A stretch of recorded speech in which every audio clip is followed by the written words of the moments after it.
infección por Clostridium difficile, incluida colitis pseudomembranosa. Definición. La infección por Clostridium difficile es una infección del colon que se adquiere muy a menudo con el uso de antimicrobianos y la consiguiente alteración de la microflora normal de ese órgano. La infección por Clostridium difficile es la enfermedad diarreica de origen hospitalario diagnosticada con mayor frecuencia, y es consecuencia del consumo de esporas de Clostridium difficile que vegetan, se multiplican y secretan toxinas que causan diarrea y colitis pseudomembranosa en los casos más graves. Etiología y epidemiología. Clostridium difficile es un bacilo anaerobio obligado, gram positivo, cuyas esporas están dispersas ampliamente en la naturaleza, sobre todo en hospitales e instituciones de salud de cuidados a largo plazo. Aparece con frecuencia en personas internadas en hospitales y asilos, o poco después de haber salido de estas instalaciones, donde el nivel de antimicrobianos es alto y cuyo entorno está contaminado por esporas del microorganismo. La clindamicina, la ampicilina y las cefalosporinas fueron los primeros antibióticos relacionados con infección por Clostridium difficile. Las cefalosporinas de segunda y tercera generaciones, en particular cefotaxima, ceftriaxona, cefuroxima y ceftazidima, con frecuencia causan este trastorno. En tanto que las fluoroquinolonas, ciprofloxacina, levofloxacina y moxifloxacina, son los fármacos implicados más recientemente en los brotes epidémicos intrahospitalarios. Las combinaciones de penicilinas inhibidores de la beta-lactamasa, como ticarcilina-clavulanato y piperacilina-tazobactam, conllevan un riesgo significativamente menor. Sin embargo, se ha encontrado que todos los antibióticos, incluso la vancomicina y el metronidazol, los fármacos que se usan más comúnmente para tratar infección por Clostridium difficile, conllevan un riesgo de infección por Clostridium difficile subsiguiente. Algunos casos, especialmente en la comunidad, se reportan en pacientes sin documentación de exposición previa a antibiótico. Clostridium difficile se adquiere de manera exógena, más a menudo en el hospital o en el hospicio, pero también en el entorno ambulatorio y es portado en las heces de pacientes tanto sintomáticos como asintomáticos. La tasa de colonización fecal aumenta en proporción con la duración de la estancia en el hospital, y a menudo es mayor o igual a 20% entre pacientes adultos hospitalizados durante más de 2 semanas. En contraste, la tasa es de 1 a 3% entre residentes de la comunidad. La infección por Clostridium difficile ahora es la infección asociada con cuidado de la salud más común en Estados Unidos. Se estiman 453.000 casos anualmente. La incidencia es más alta entre pacientes del sexo femenino, caucásicos y personas igual o mayores de 65 años de edad. El número estimado de primeras recurrencias de infección por Clostridium difficile es de 83.000 y la cifra estimada de muertes asociadas con infección por Clostridium difficile es de 29.300. La infección por Clostridium difficile de inicio en la comunidad, sin hospitalización, residencia en hospicio o contacto con cuidado de la salud ambulatorio, reciente, probablemente explica igual o menos de 10% de los casos. Los recién nacidos sanos a menudo son portadores fecales asintomáticos de Clostridium difficile, y los lactantes, menos de 1 a 2 años de edad, se colonizan varias veces con diversas cepas, pero en ellos es muy raro que se manifieste la enfermedad.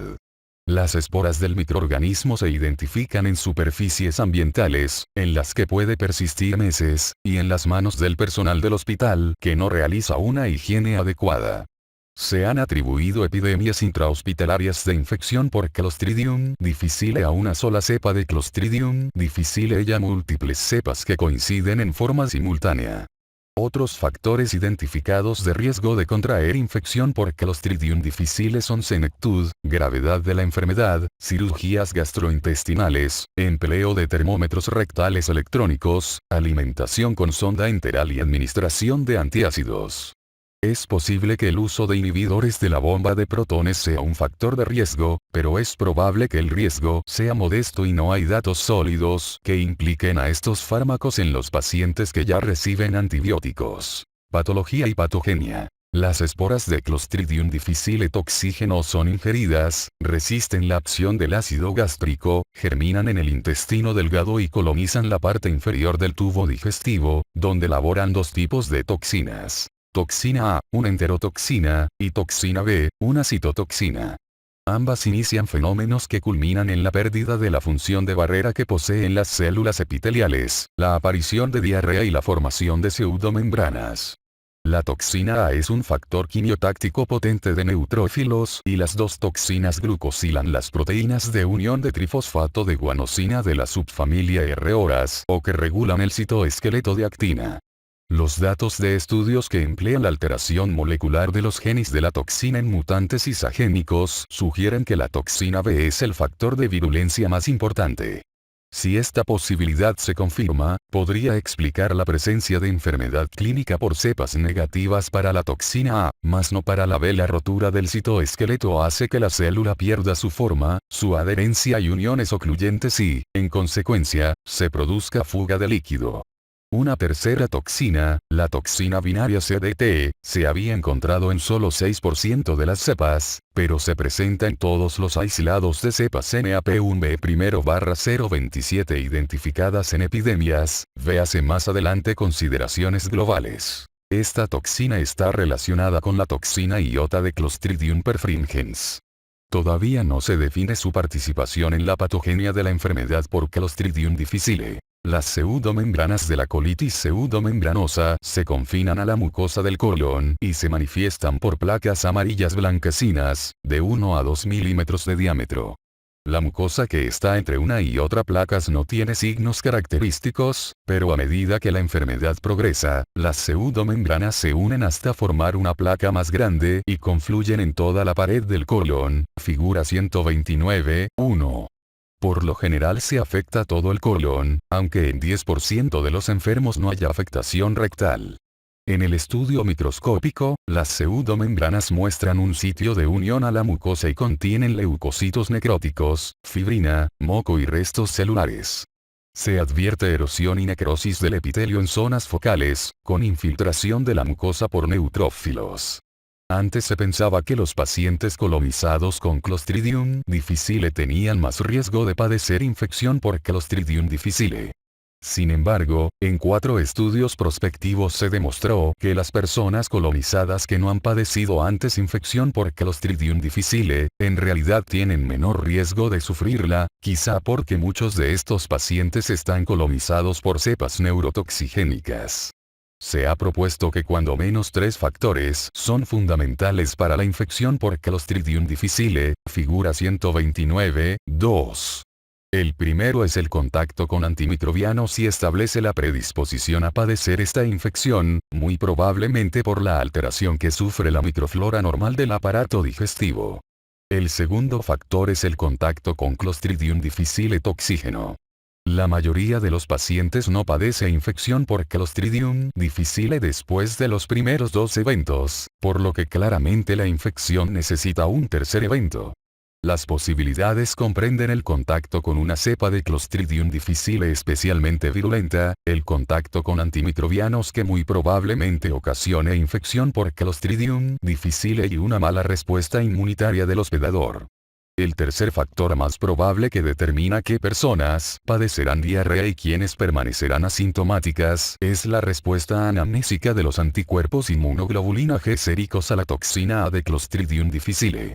Es muy probable que la mayoría de las personas primero cree anticuerpos contra las toxinas de Clostridium difficile durante la colonización asintomática en el primer año de vida o después de padecer una infección por Clostridium difficile en la infancia. Se cree que los lactantes no padecen infección por Clostridium difficile sintomática porque carecen de los receptores adecuados de la toxina en la mucosa, los cuales se forman después. En la edad adulta, la concentración sérica de anticuerpos inmunoglobulina G contra la toxina aumenta más en respuesta a la infección en los individuos que se convierten en portadores asintomáticos que en los que padecen la infección por Clostridium difficile. Para las personas que desarrollan infección por Clostridium difficile, el incremento en las concentraciones de antitoxina A durante el tratamiento guarda relación con un menor riesgo de recurrencia de la infección. En 2 estudios clínicos grandes en los cuales se usaron anticuerpos monoclonales por vía intravenosa contra la toxina A y contra la toxina B, juntos y como agentes únicos además de antibiótico-terapia estándar, se mostró que las tasas de infección por Clostridium difficile recurrente fueron significativamente más bajas con la combinación de anticuerpos y con el anticuerpo contra toxina B, solo, que con placebo más terapia estándar. El anticuerpo contra la toxina A, solo, fue ineficaz. Consideraciones globales. La frecuencia y gravedad de infección por Clostridium difficile en Estados Unidos, Canadá y Europa se ha incrementado en forma notable desde el año 2000. En 2005 varios hospitales en Montreal, Quebec, notificaron una frecuencia 4 veces mayor que la de referencia de 1997, con una mortalidad atribuida directamente de 6,9%, un aumento respecto del 1,5%. Se cree que mucho del incremento de la incidencia se debe a una cepa epidémica, conocida como toxinotipo 3, RA tipo B1, reacción de ribotipo 027 por reacción en cadena de la polimerasa y NAP1 por campo pulsado y, por eso, en conjunto se denominan NAP1B1, 027, y se han encontrado en Norteamérica, Europa y Asia. En la actualidad se sabe que 2 clones de NAP1BL/027 se originaron en Estados Unidos y Canadá y se propagaron al Reino Unido, Europa y Asia. El microorganismo epidémico se caracteriza por 1, su potencial para producir entre 16 y 23 veces más toxina A y toxina B que las cepas testigo in vitro. 2. La presencia de una toxina binaria CDT, y 3. Su gran resistencia a las fluoroquinolonas. Se han observado cepas nuevas en diversos brotes y probablemente se seguirán encontrando, incluida una cepa, toxinotipo 5, ribotipo 078, observada con frecuencia en animales comestibles, que también posee una toxina binaria y ha sido vinculada con un riesgo alto de mortalidad en infecciones en humanos, toxinotipo 5, ribotipo 078. En los últimos 5 años, las tasas de infección por Clostridium difficile en el Reino Unido ha descendido mucho, y la frecuencia de la cepa NAP1B1, 027 en los países de la Unión Europea también ha descendido.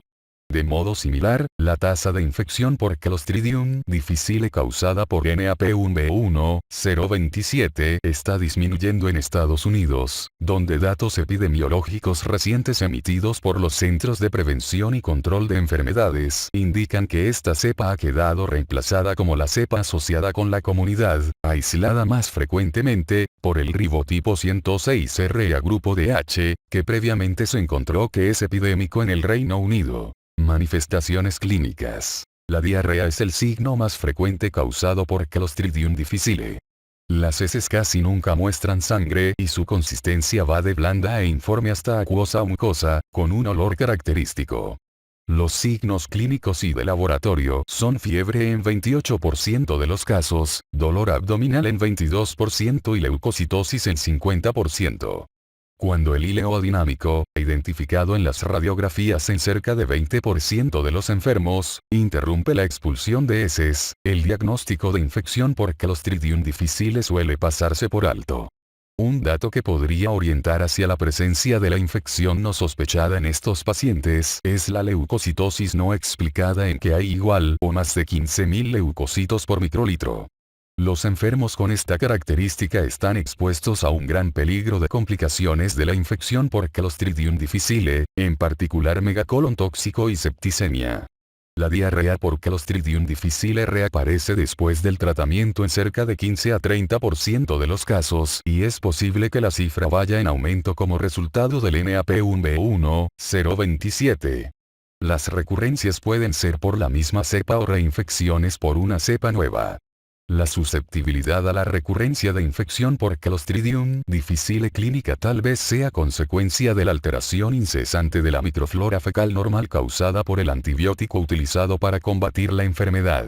Diagnóstico. El diagnóstico de infección por Clostridium difficile se basa en una combinación de criterios clínicos. 1. Diarrea, igual o más de 3 evacuaciones no formadas, por 24 horas, igual o más de 2 días, sin otra causa identificable, y además 2. Detección de la toxina o en heces, de Clostridium difficile productor de toxina detectado por prueba de amplificación de ácido nucleico, como reacción en cadena de la polimerasa, o cultivo de heces o visualización de las pseudomembranas en el colon. La colitis pseudomembranosa es una forma más avanzada de infección por Clostridium difficile y se identifica en la endoscopia solo en RB 50% de sujetos con diarrea que tienen resultados positivos en el cultivo de heces y la cuantificación de toxinas para Clostridium difficile, cuadro 129, 1. La endoscopia es un método de diagnóstico rápido en pacientes muy graves, en quienes se sospecha colitis pseudomembranosa y un abdomen agudo, pero los resultados negativos no descartan infección por Clostridium difficile. Pese a la gran variedad de pruebas disponibles para detectar Clostridium difficile y sus toxinas, cuadro 129, 1, ninguna de las pruebas tradicionales tiene gran sensibilidad, gran especificidad y un tiempo de entrega corto. La mayor parte de los análisis para toxinas, incluidos los inmunoanálisis enzimáticos, carecen de sensibilidad. Sin embargo, no se recomienda analizar varias muestras de heces fecales adicionales. Las pruebas de amplificación de ácido nucleico, incluso reacción en cadena de la polimerasa, se usan ampliamente con fines diagnósticos, y son tanto rápidas como sensibles. Sin embargo, ha surgido preocupación respecto a que la reacción en cadena de la polimerasa puede detectar colonización con Clostridium difficile toxigénico en pacientes que tienen diarrea por una razón que no es infección por Clostridium difficile. En las pautas en cuanto a infección por Clostridium difficile europeas para el diagnóstico de infección por Clostridium difficile se recomienda confirmación de la presencia de toxina en las heces además de reacción en cadena de la polimerasa o positividad para la glutamato deshidrogenasa. El tratamiento empírico es apropiado si se sospecha fuertemente infección por Clostridium difficile con base en los datos clínicos, y las pruebas en las heces se retrasan. No se recomiendan las llamadas pruebas de curación después del tratamiento, excepto para propósitos de estudio epidemiológico. En particular, las pruebas de curación después de tratamiento no se recomiendan porque más de 50% sigue teniendo el microorganismo y la toxina después que ha cesado la diarrea, y los resultados de la prueba no siempre predicen la reaparición de infección por Clostridium difficile. Por tanto, estos resultados no deben utilizarse para restringir el ingreso de los pacientes en asilos o centros de cuidados a largo plazo. Tratamiento. Infección por Clostridium difficile. Infección por Clostridium difficile primaria. Cuando sea posible se recomienda la interrupción de cualquier antimicrobiano como primer paso del tratamiento de infección por Clostridium difficile. Los estudios iniciales indicaron que 15 a 23% de los pacientes responde a esta medida simple. No obstante, con el advenimiento de las cepas epidémicas actuales NAP1B1, 027 y su asociación con un deterioro clínico rápido en algunos pacientes, la norma es iniciar de inmediato el tratamiento específico. Las guías terapéuticas generales incluyen hidratación y evitar la administración de fármacos opioides e inhibidores del peristaltismo, los cuales ocultan los síntomas y tal vez empeoran la enfermedad. No obstante, se han utilizado fármacos inhibidores del peristaltismo con seguridad en asociación con tratamiento de vancomicina o metronidazol para la infección por Clostridium difficile leve a moderada. El tratamiento recomendable para la infección por Clostridium difficile consta de vancomicina, fidaxomicina o metronidazol por vía oral. La vancomicina intravenosa es ineficaz para la infección por Clostridium difficile y la fidaxomicina solo se encuentra en presentación oral. Dos estudios clínicos grandes en los que se comparó la vancomicina y la fidaxomicina indicaron resolución clínica comparable de la diarrea en cerca de 90% de los pacientes y la tasa de infección por Clostridium difficile recurrente fue significativamente más baja con la fidaxomicina. Cuando se administra metronidazol intravenosa, se alcanzan concentraciones de fármaco bactericidas fecales durante diarrea aguda. Sin embargo, en presencia de hilo dinámico, el tratamiento de infección por Clostridium difficile con metronidazol intravenosa ha fracasado. En estudios aleatorizados previos, las tasas de respuesta de la diarrea a la terapia con vancomicina o metronidazol por vía oral fueron igual o más de 94%, pero en 4 estudios de observación se encontró que las tasas de respuesta al metronidazol han disminuido a 62 a 78%. Además de reportes de estudios de observación, de incrementos de fracasos del metronidazol, en un estudio prospectivo, aleatorizado, doble ciego, controlado con placebo, se demostró la superioridad de la vancomicina sobre el metronidazol para el tratamiento de infección por Clostridium difficile grave. Además, el estudio controlado aleatorizado más grande de vancomicina versus metronidazol mostró que la tasa de curación con vancomicina fue superior a la que se obtuvo con metronidazol, 81 versus 73%. P igual 0,034, para todos los pacientes con infección por Clostridium difficile, independientemente de la gravedad. Si bien el tiempo medio hasta la resolución de la diarrea es de 2 a 4 días, la respuesta al metronidazol puede ser mucho más lenta. El tratamiento no debe considerarse un fracaso sino hasta que el fármaco se haya administrado durante al menos 6 días. Con base en datos para periodos más breves de tratamiento con vancomicina, y los resultados de 4 estudios clínicos grandes, se recomienda que la vancomicina, la fidaxomicina o el metronidazol se administren durante al menos 10 días.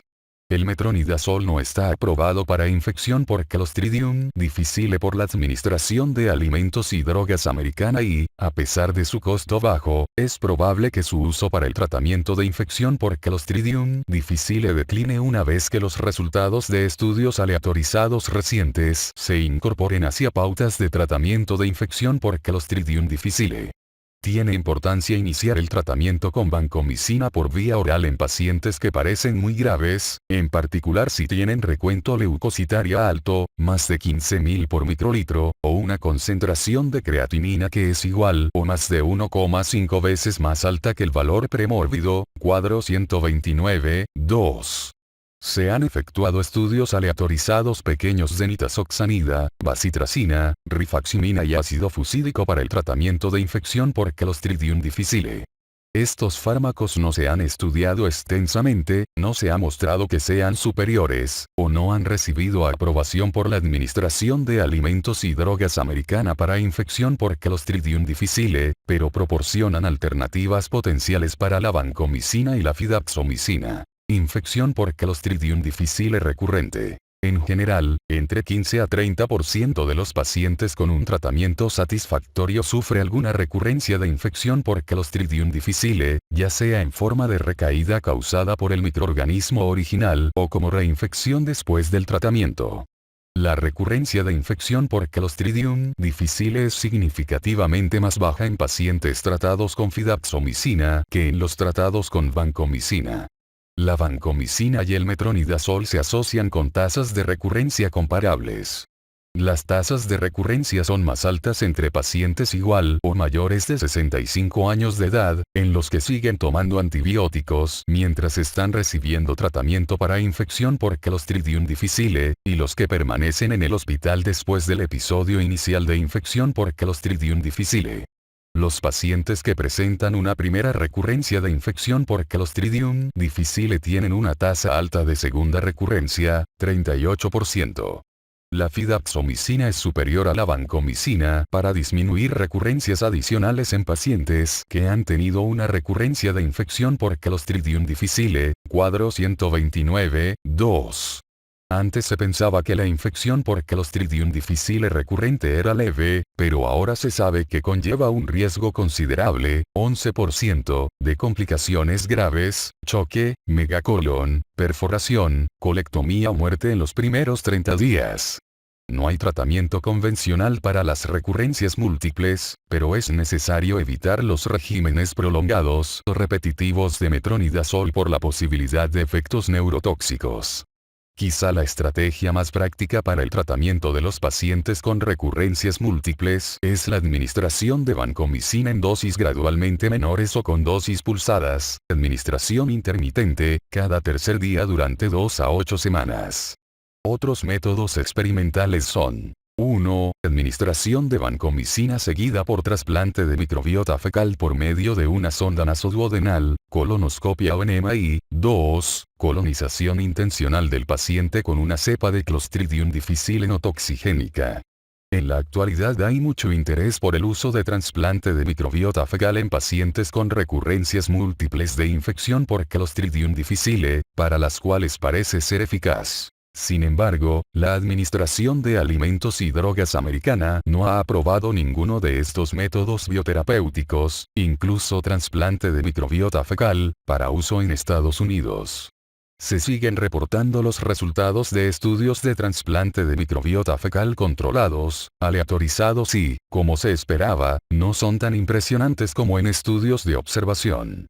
Otras estrategias con antibióticos no aprobadas por la Administración de Alimentos y Drogas americana son 1. Tratamiento secuencial con vancomicina, 125 mg 4 veces al día durante 10 a 14 días, seguida por rifaximina, 400 mg 2 veces al día durante 14 días. 2. Tratamiento con mitazoxanida, 500 mg 2 veces al día durante 10 días. Y 3. Vancomicina, 125 mg 4 veces al día durante 10 días, seguida por fidaxomicina, 200 mg al día durante 7 días, y después 13 dosis administradas una cada tercer día.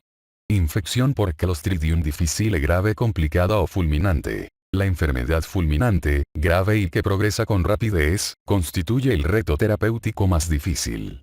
Muchos pacientes con enfermedad fulminante no tienen diarrea y muestran manifestaciones de abdomen agudo. La infección por Clostridium difficile grave puede ser causa de septicemia, hipotensión, fiebre, taquicardia, leucocitosis. En el abdomen agudo, con megacolon tóxico o sin él, puede haber signos de obstrucción, híleo, engrosamiento de la pared intestinal y ascitis en la tomografía computarizada de abdomen, y a menudo con leucocitosis en sangre periférica, más de 20.000 leucocitos por microlitro. Exista o no diarrea, es importante incluir la infección por Clostridium difficile en el diagnóstico diferencial de abdomen agudo, septicemia o megacolon tóxico, sobre todo si el paciente ha recibido antibióticos en los 60 días anteriores. Los mejores métodos diagnósticos en individuos sin diarrea son la sigmoidoscopia o la colonoscopia para observar la colitis pseudomembranosa y la tomografía computarizada de abdomen. El tratamiento médico de la infección por Clostridium difficile fulminante es subóptimo por la dificultad, en caso de existir híleo, de que lleguen la fidaxomicina, el metronidazol o la vancomicina orales a los tejidos del colon, cuadro 129, 2.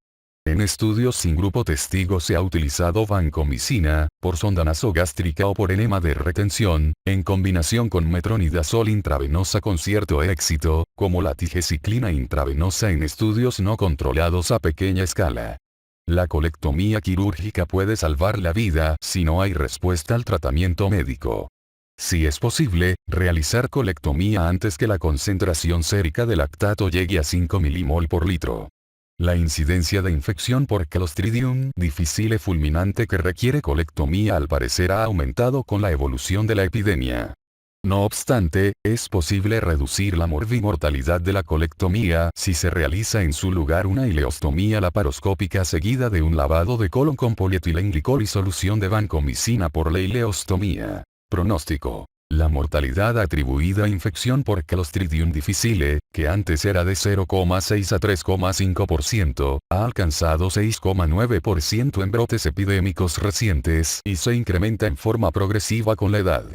La mayoría de los pacientes se recupera, pero son comunes las recurrencias. Prevención y control. Las estrategias para la prevención de infección por Clostridium difficile son de dos tipos. Las dirigidas a evitar la transmisión del microorganismo al paciente y las encaminadas a reducir el riesgo de infección por Clostridium difficile si se transmite el microorganismo. La transmisión de Clostridium difficile en la práctica clínica se ha prevenido con el uso de guantes, la eliminación de los termómetros electrónicos contaminados y el empleo de solución de hipoclorito, blanqueador, para la descontaminación de la habitación de los pacientes. La higiene de manos es fundamental. Se recomienda lavado de manos en brotes epidémicos de infección por Clostridium difficile, porque el alcohol en gel no es esporicida.